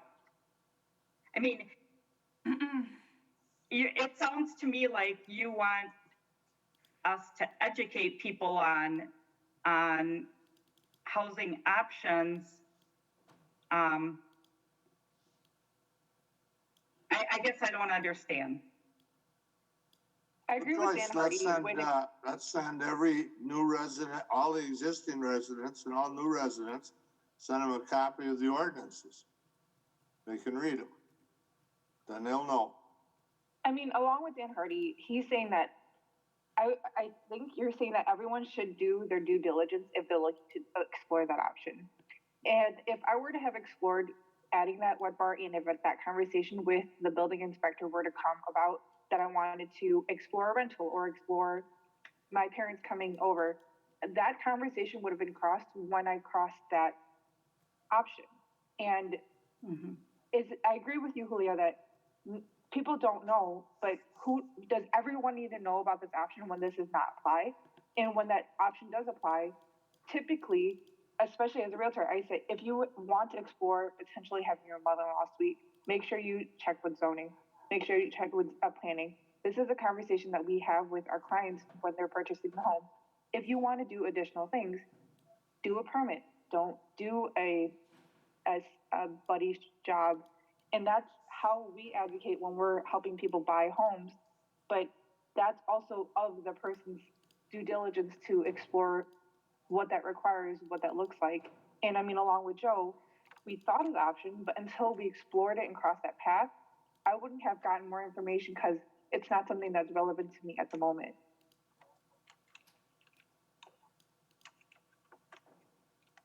Another follow-up question to that, Jennifer, is would a contractor generally tell you that or bring that up in conversation? You know what I mean? Like if I were to call, some sort of flooring company or, somebody that does interior, whatever, just to renovate my basement, for example, to make it, accessible for somebody to live with us. Would that be information that somebody would generally bring up? They would be like, oh, you should check with the city, make sure you can do this. I've heard it both ways. I mean, your flooring company from Home Depot is not going to tell you to check with your zoning to see if you're qualified to add more space.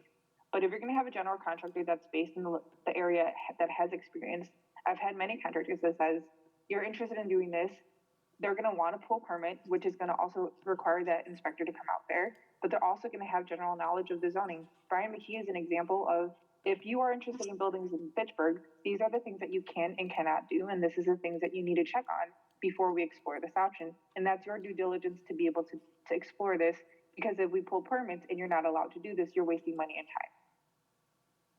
time. Yeah. I'm, having lived in a home for maybe 8 years, I'm always learning new things, and I usually learn things because informally, because somebody that I know mentioned it to me, or somebody that lives next door told me about it, or, sometimes find out the hard way because you get a fine for something. But that's just my wondering. I'm not, I don't have a, skin in this game. I'm just, that's my biggest thing is how do folks generally find out about this? And is it something that, I guess somebody would intuitively know to look for and find out? Other comments? No? Okay, so what do you? Question, Julia? Oh, yes. Just wondering if, will the change of this ordinance change how, people make decisions on purchasing their homes?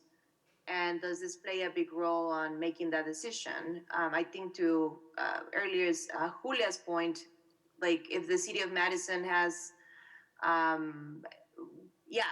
does this play a big role in making the purchase decision versus living in Madison or Fitchburg or any other city? I think going back to Andrew, I am also open to having that discussion further and looking at options on how this can be changed. Maybe will this increase people purchasing homes here? I don't know. Could it be a selling point?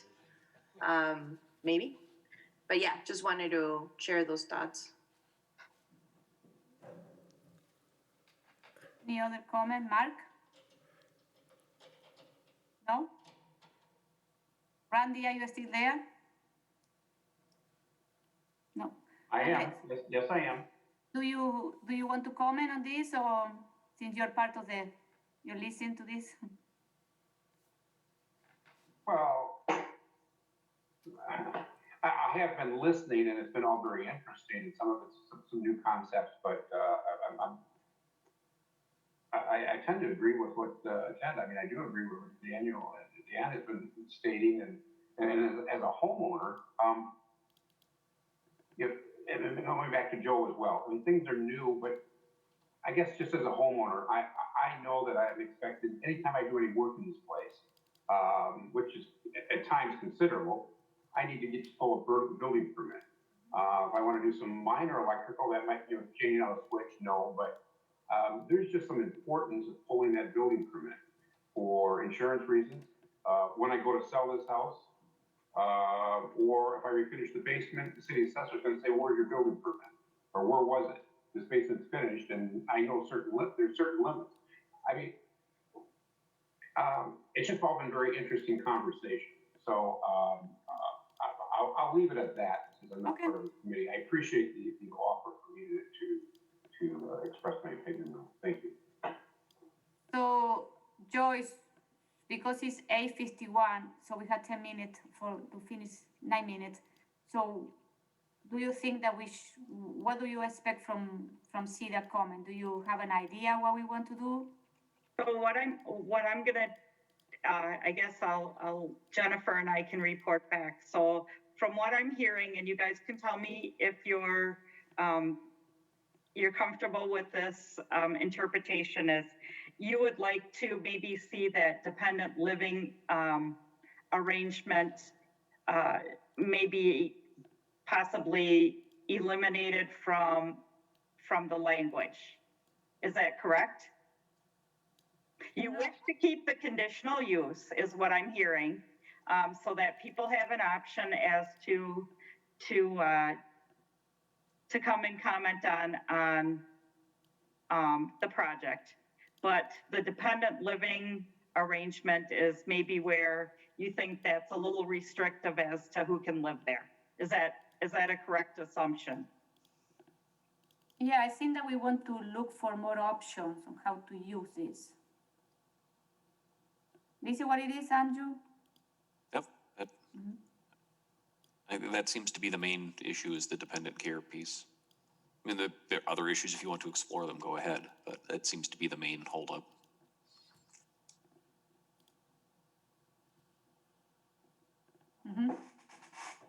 Okay, any other comments? So you're gonna go back to the housing committee and report what we discussed here? Is that correct? Okay. Yep, and I will give Sonia a heads up as well. Okay. Thank you. So next, Mike, do you want to do a fast update about what is going on in the CDA with development? Yes. The postal contract station, we had a postal meeting with officials last week. The contract station is staying open definitely at Hatchery Hill through April 15th. We're working with them to find out if there's somebody that would acquire the existing postal contract station, which then the existing contract could be transferred without having to go out to a full-blown request for proposal again for a contract station. So we'll keep you posted on that. There is another contract station here in Fitchburg at Hy-Vee at the front counter there. It's smaller than the one at Hatchery Hill, and I don't think provides all the same services, but there is another option. But as we've communicated with postal officials, without having a traditional post office here, we really need to ensure that we've got 2 contract stations at a minimum going forward here, and they've indicated a willingness to work with us to maintain another one, whether it's a transfer or whether we have to go through an RFP process there. So I'll keep you posted as we have future conversations. The Terrace Point Apartments, the former juice plant site on Fish Hatchery Road, is on schedule still for an opening for June. Construction is going well, and Mike Thorson offered there that at a later date, if we want to schedule a tour to kind of see that property, that he's happy to arrange that with us. So I'll probably be reaching out to CEDA and Council once we kind of get past May, when the vaccinations are more widely available to all populations, to maybe look at doing something like that, so you can see a kind of a redevelopment of a site there and some new housing product. Park Bank is on schedule to open their new branch facility at Fish Hatchery Road and Greenway Cross probably sometime in July. There, that will also have the Starbucks co-located in the facility with it.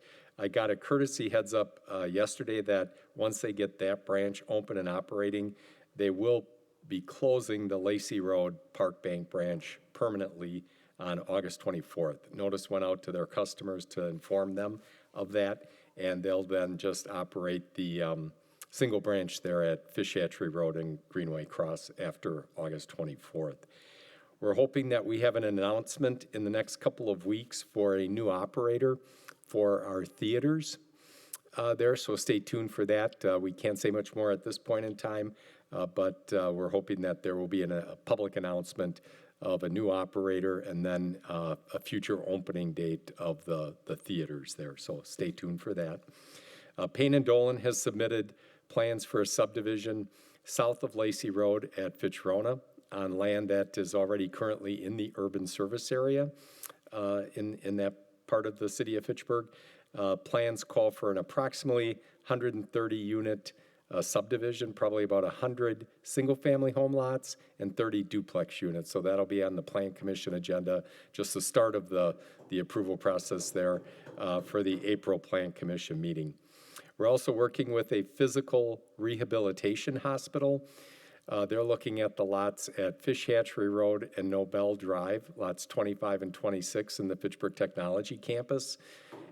They will probably be coming forward in May with some plans or concepts to the Plan Commission. Would be a start of 40,000 square feet and then expandable to 80,000 square feet.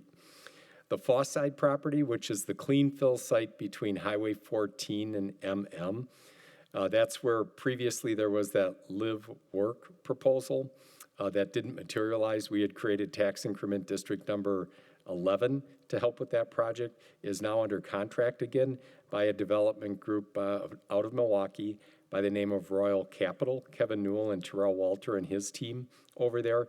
They were the ones that we worked on previously some years ago for the renovation or redevelopment of the Maple Lawn apartments up there off of Greenway Cross and Pike Drive. So we've got a meeting scheduled next week just to hear about their concepts of this approximately 50 to 60 acre parcel kind of infill development on the Cleanfill site.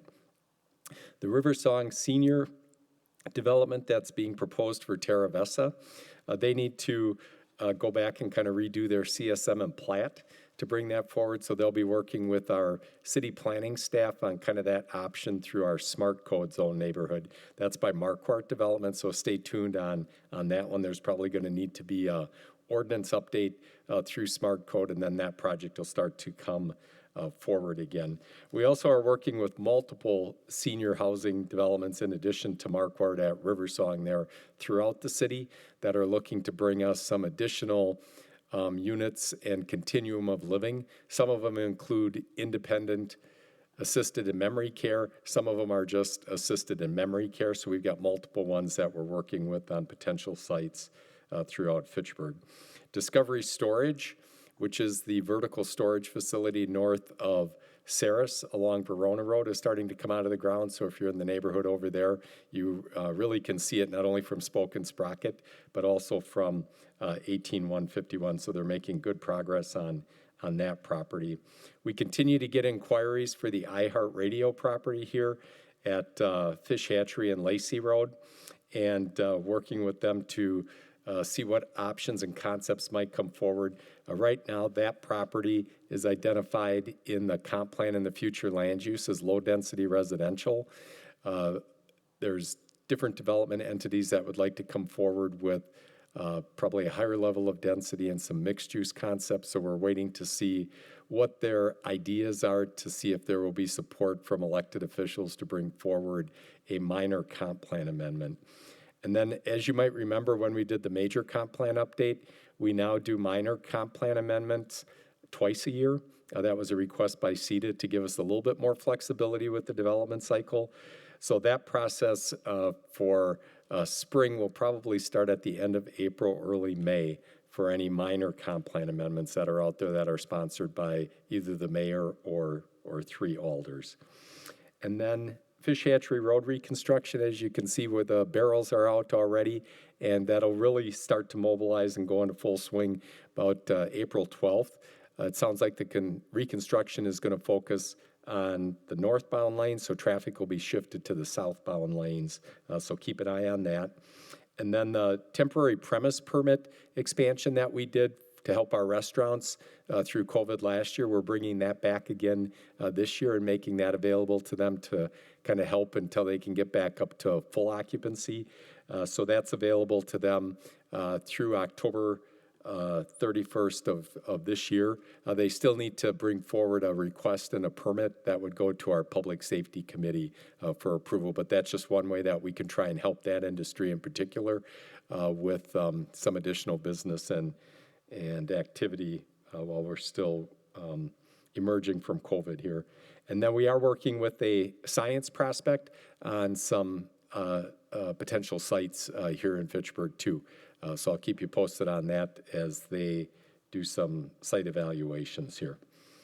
And I think that covers everything I had on my list. Any questions? Mike? Yes? This is Joyce.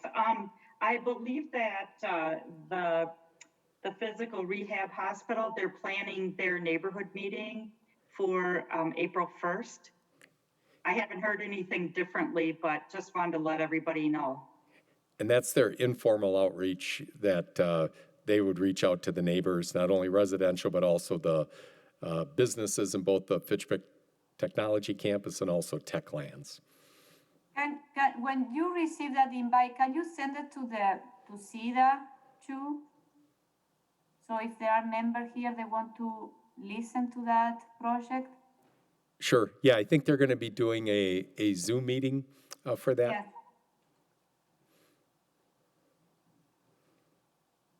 Hey, Mike, a question on that project, particularly with my background. are they working with anybody in town, like one of the bigger systems, or is it somebody coming in independent? I'll defer to them to comment on that, Mark, at the public meeting or at their neighborhood meeting.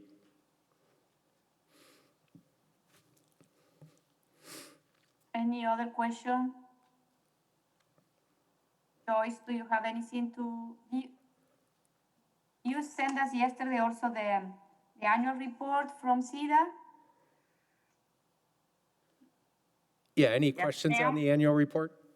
Yeah, so do you, okay, so that we received from you yesterday also in the package, the annual report from CEDA too, so thank you for putting this together. It seems like a lot Isn't that of a beautiful document? I know, yes, with a lot of pictures, yes.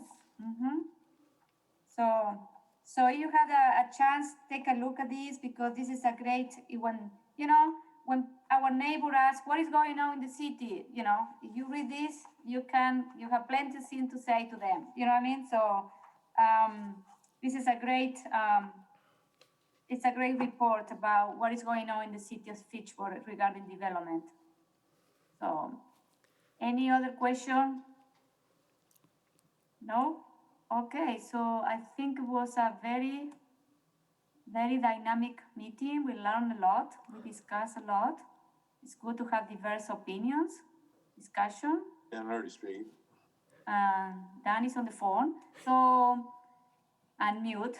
Don't say anything inappropriate. So I need a motion to adjourn. Thank you, Mike and Joyce, for all your hard work and all the things that are going in the city. Andy, was that you? I think it was Joe. I'll second though. That was Joe. Okay, all those in favor of adjourning say aye. Aye. Nays, the motion carries. So we'll see you. When is the next meeting, Joyce? In April? We don't know yet. The 22nd. Okay. Oh, we do have one other announcement, Mike. We were successful in $1 million T grant. Oh, yeah. For Lacey Road. So we have something to celebrate this week. Yeah, it was all in the news. So great, you know, to see our name for this good news. Okay. So thank you, guys. See you in a month.